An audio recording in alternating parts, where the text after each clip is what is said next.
Let's take a trip down a rabbit hole, honey. I'll answer your question. I did a video the other day just speaking on my idea that our kids become more of what we are than what we tell them to be. I got a lot of responses and a lot of likes on this comment, so I want to pay close attention to this. But like, how do I stop being explosive? My mom was, now I'm doing it. I can't stop. They push all my buttons and I don't know what else to do. Let's cite some pretty credible sources, and if you really want the answer, you'll stick around and listen. We're going to start with Dr. Joe Dispenza. A state of being means we have become familiar with a mental emotional state, a way of thinking and a way of feeling, which has become an integral part of our self-identity. And so we describe ourselves by who we are now and how we're thinking and thus feeling or being in the present moment. I'm angry, I'm suffering, I'm inspired, I'm insecure, I'm negative. But years of thinking certain thoughts and then feeling the same way and then thinking equal to those feelings, the hamster in the wheel, creates a memorized state of being in which we can emphatically declare our I am statement as an absolute.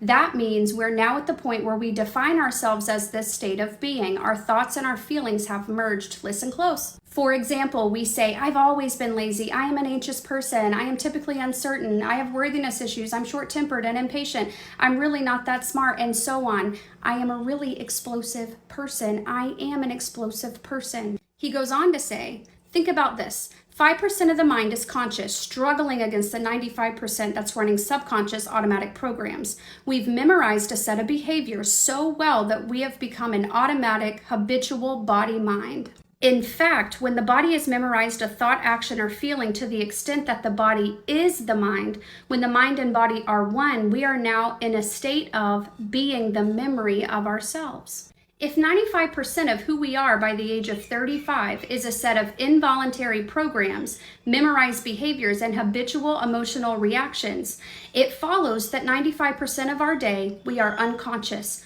We only appear to be awake. So a person may consciously want to be happy, healthy, or free, consciously not be explosive.